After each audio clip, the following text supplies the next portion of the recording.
அனைவருக்கும் அன்பான வணக்கம். இன்னைக்கு நாம ரொம்பவே ஆழமான, அதே சமயம் ரொம்ப சுவாரஸ்யமான ஒரு ஆன்மீக தேடல்ல இறங்க போறோம். நம்ம பாரம்பரியத்தோட ஆழமான வேர்களை பத்தி தெரிஞ்சுக்க போற ஒரு அற்புதமான விளக்க தொகுப்பு தான் இது.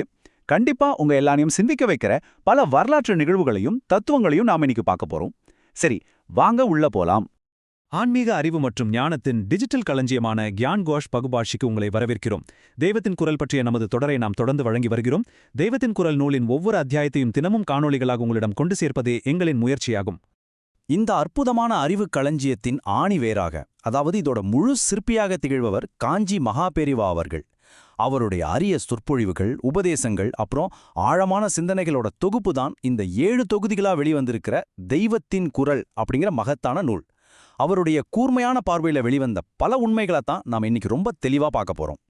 சரி, இப்ப நாம நேரடியா விஷயத்துக்குள்ள போலாம். பகுதி 1, முருகனின் உண்மையான வேத வேர்கள் மற்றும் நவீன கால தவறான புரிதல். இப்போ நவீன காலத்துல பாத்தீங்கன்னா ஒரு புது கொள்கைய சிலர் சொல்லிட்டு வராங்க. அதாவது முருகப்பெருமானுக்கும் வேதங்களுக்கும் சம்பந்தமே இல்ல, அவர் தமிழ்நாட்டுக்கு மட்டுமே உரியவர் அப்படின்னு ஒரு வாதம் இருக்கு.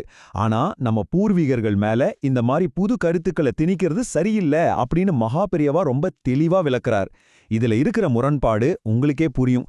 நம்ம பழங்கால சங்க இலக்கியமான திருமுருகாற்றுப்படை என்ன சொல்லுது தெரியுமா?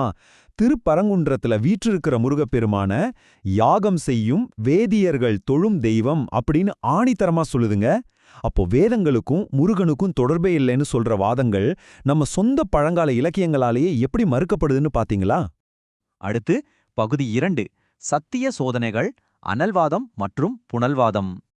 வேத தர்மத்தை காப்பாத்தி நிலைநாட்ட அவதரித்தவர் யாருன்னு கேட்டீங்கன்னா அது நம்ம திருஞான சம்பந்தர் தாங்க. சாட்சாத் அந்த அம்பாளோட ஞானப்பாலையே அருந்தியவர் அவர். அப்படியா பெற்றவருக்கே உண்மையை நிரூபிக்க சில மாபெரும் சோதனைகளை எதிர்கொள்ள வேண்டிய ஒரு சூழ்நிலைய வந்துச்சு. அந்த சோதனைகள் தான் இந்த அனல்வாதம் அப்புறம் புனல்வாதம். அதாவது 2 தரப்பினரும் அவங்க கொள்கைகளை ஒரு பனை ஓலையில எழுதி அதை நெருப்புலையும் ஆற்று தண்ணிலையும் போடணும். நெருப்புல எரியாம இருக்கிறதும் ஆற்று நீரோட்டத்தை எதிர்த்து போறதும் தான் உண்மையான தர்மம்னு ஒப்புக்கொள்ளப்பட்டுச்சு. முதல்ல நடந்த அந்த அனல்வாதத்துல என்னாச்சு தெரியுமா? நெருப்புல போட்ட ஞானசம்பந்தரோட ஏடு எரியவே இல்ல, அது பச்சையாவே இருந்து வெற்றியும் பெற்றுச்சு. அதுக்கப்புறம் தான் புனல்வாதம் நடந்துச்சு. இந்த புனல்வாதத்துல எதிர்த்தரப்பினர் என்ன செஞ்சாங்கன்னா, விப்ரக்ஷயம், அதாவது வேதியர்கள் ஒழிக அப்படின்னு எழுதி அந்த ஏட்டை வைகை ஆற்றுல போட்டாங்க. வேத வேள்விகள் மேல அவங்களுக்கு இருந்த அந்த ஒரு கோபம்தான் இதுக்கு காரணம். ஆனா இயற்கையோட தீர்ப்பு எப்படி இருந்துச்சு தெரியுமா? அந்த ஏடு ஆற்றோட வெள்ளத்துல அப்படியே அடிச்சிட்டு போய் எந்த பயனும் இல்லாம மூழ்கி போயிடுச்சு. வெறுப்ப உமிழ்ந்த அந்த வாசகங்களுக்கு அந்த புனித நதியில இடமே இல்லைங்கிறது உறுதியாயிடுச்சு. இப்போ இதுல ரொம்ப சுவாரஸ்யமான ஒரு விஷயம் என்னன்னா, ஞான சம்பந்தர் ஆத்துல விட்ட அந்த ஏடுதாங்க. அவரு வாழ்க அந்தனர் அப்படின்னு தொடங்குற தேவார பதிகத்தை எழுதி ஆத்துல விட்டார். அந்த ஏடு என்னாச்சு தெரியுமா? சும்மா நீரோட்டத்தை எதிர்த்துக்கிட்டு ரொம்ப அதிவேகமா முன்னோக்கி போச்சு. பாண்டிய நாட்டு அமைச்சரான குலச்சிறையார் குதிரையில் அதை பின்தொடர்ந்து போக அந்த ஏடு கடைசியா கரை சேர்ந்த இடம்தான் இன்னைக்கு நாம திருவேடகம் அப்படின்னு அழைக்கிற அந்த புண்ணியஸ்தலம். இது உண்மையிலே சம்பந்தரோட ஒரு மாபெரும் வெற்றிதானே? சரி, இப்போ பகுதி 3, தேவாரத்தின் உட்பொருளை அறிதல். இந்த வரலாற்று சம்பவத்தை மகாபெரியவா வெறும் ஒரு அற்புதமா மட்டும் பார்க்கல, அதுக்குள்ள மறைஞ்சிருக்கிற மாபெரும் வேத தத்துவத்தை தன்னோட அபாரமான ஞானத்தால எப்படி வெளிப்படுத்துறாருன்னு இப்போ நம்ம பார்க்க போறோம். இங்க ஒரு ரொம்ப முக்கியமான கேள்வி எழும். ஒரு மகானோட நோக்கம் எப்பவுமே உலக மக்கள் எல்லாரும் நல்லா இருக்கணும் அப்படிங்கறதுதான் இல்லையா?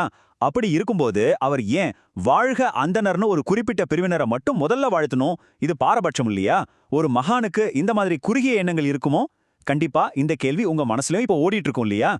அப்போ இதுல இருக்கிற மிக முக்கியமான விஷயம் என்னன்னா, ஞானசம்பந்தரோட நோக்கம் எந்த ஒரு பாரபட்சமும் இல்லாத தூய்மையான லோகக்ஷேமம், அதாவது உலக நன்மையே ஆகும். வாழ்க அந்தனர் வானவர் ஆணினம் அப்படிங்கிற அந்த வரிகளை மகாபெரிவா எப்படி அழகா வளர்க்கறாருன்னு பாருங்களேன். அந்தணர்கள் யாகம் பண்றாங்க, பசுக்கள் அந்த யாகத்துக்கு தேவையான நெய்யையும் பாலையும் தருது. இந்த யாகங்களால தேவர்கள் திருப்தி அடைஞ்சு உலகத்துக்கு மழையை கொடுக்கறாங்க. நல்லா மழை பெஞ்சாதானே தானியங்கள் விளையும், அப்பதான் மன்னனும் மக்களும் செழிப்பா இருப்பாங்க. ஆக இந்த உலக நன்மையை அடைய யாகம் அப்படிங்கிற செயலை செய்யறவங்க அந்தணர்கள் அப்படிங்கிற ஒரே காரணத்துக்காகத்தான் அவங்க முதல்ல வாழ்த்தப்பட்டிருக்காங்க. இது எந்த ஒரு தனிப்பட்ட சலுகையும் கிடையாது. இது ஒரு மாபெரும் சங்கிலித் தொடரோட முதல் படி, அவ்வளவுதாங்க.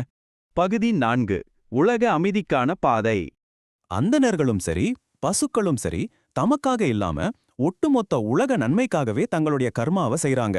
எங்க பார்த்தாலும் வேத நெறியும் வேள்விகளும் நடந்தா தீய விஷயங்கள் எல்லாமே அழிஞ்சு போகும் அப்படிங்கிறது தான் ஞான சம்பந்தரோட சித்தாந்தம்.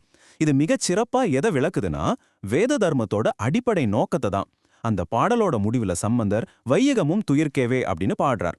இதோட உண்மையான அர்த்தம் என்னன்னா லோகா சமஸ்தா சுகினோ பவந்து அப்படிங்கிற வேதத்தோட அந்த உயரிய பிரார்த்தனை தான். ஒரு தமிழ் குழந்தையோட வாக்குல இருந்து வேதத்தோட உச்சபட்ச கருணை இப்படிதான் ஒரு அருவி மாதிரி பெருகி வந்திருக்கு. உலகம் முழுசும் துயரம் நீங்கினா அதுல இருக்கிற எல்லா உயிர்களும் எந்த ஒரு சாதி பேதமும் இல்லாம ரொம்ப சந்தோஷமா வாழும் அப்படிங்கிறது தான் இதோட ஆழமான பொருள். மகாபெரியவா இதை ரொம்ப ஒரு அழகான உதாரணத்தோட முடிக்கிறார். வேத நெறி அப்படிங்கிறது ஒரு பெரிய ஜீவ நதி மாதிரி. ஒரு பெரிய ஆத்துல எப்படி பல படித்துறைகள் இருக்குமோ அதே மாதிரி தான் இந்த வேத நதியிலையும் சைவம், வைணவம், சாக்தம் அப்படின்னு பல படித்துறைகள் இருக்கு. இதுல சைவத்துறையை விளக்க வந்தவர் தான் ஞானசம்பந்தர். நாம எந்த படித்துறையில இறங்குனாலும் நாம போய் சேர வேண்டிய லட்சியம் ஒண்ணுதான். அது என்னன்னா உலக மக்கள் எல்லாரும் எந்த ஒரு கஷ்டமும் இல்லாம ரொம்ப ஆனந்தமா இருக்கணும் அப்படிங்கிறது தான். நாம எல்லாரும் இந்த மாபெரும் நதியில ஒரு சின்ன நீர்த்துளி தான் என்னைக்காவது உணர்ந்திருக்கோமா? இந்த ஒரு ஆழமான சிந்தனையோட மகாபெரியவாவோட இந்த அற்புதமான விளக்கத்தை நாம இப்ப நிறைவு செய்றோம். இந்த விளக்க காணொளி தெய்வத்தின் குரல் நூலில் உள்ள தொடர்புடைய அத்தியாயத்தின் ஒரு சிறிய சுருக்கம் மட்டுமே. முழுமையான விவரங்களை அறிய நீங்கள் தெய்வத்தின் குரல் மூல நூலை வாசிக்குமாறு பரிந்துரைக்கப்படுகிறீர்கள். பார்த்தமைக்கு நன்றி. ஞான்கோஷ் ஒரு பன்மொழி சேனலாகும். இதில் நாங்கள் ஆங்கிலம், ஹிந்தி, மராத்தி, தமிழ், மலையாளம், கன்னடம், தெலுங்கு, குஜராத்தி மற்றும் பெங்காலி ஆகிய மொழிகளில் ஆன்மீக ஞானத்தை பகிர்ந்து கொள்கிறோம். விரைவில் மேலும் பல முக்கிய மொழிகளில் வரவுள்ளது. எங்கள் நோக்கம் சனாதன தர்மத்தின் காலத்தால் அழியாத பொக்கிஷங்களை எளிமையான, தெளிவான மற்றும் அர்த்தமுள்ள வகையில் உங்களிடம் கொண்டு சேர்ப்பதே ஆகும். எங்கள் சேனலில் ஸ்ரீமத் பாகவதம், பகவத்கீதை, மகாபாரதம், லலிதா சகஸ்ரநாமம், தெய்வத்தின் குரல், சௌந்தர்ய லஹரி, மகாராஷ்டிராவின் சாதுக்கள், வங்காளத்தின் சாதுக்கள் மற்றும் ஆதிசங்கரரின் தெய்வீக அவதார வரலாறு ஆகியவற்றை பல மொழிகளில தினசரி காணொளிகளாக நீங்கள் காணலாம். எங்கள் காணொளிகள் உங்களுக்கு பயனுள்ளதாக இருந்தால் தயவு செய்து ஞான்கோஷ் சேனலை சப்ஸ்கிரைப் செய்யுங்கள். இதனால் எங்கள் தினசரி காணொளிகள் பற்றிய அறிவிப்புகளை நீங்கள் பெறுவீர்கள். இதை லைக் செய்யவும், ஷேர் செய்யவும், மேலும் இந்த தெய்வீக அறிவை உங்கள் குடும்பத்தினர், நண்பர்கள் மற்றும் சமுதாயத்துடன் பகிர்ந்து கொள்ளவும் மறக்காதீர்கள். நாம் அனைவரும் இணைந்து சனாதன தர்மத்தின் ஒளி தொடர்ந்து பிரகாசிக்கச் செய்வோம்.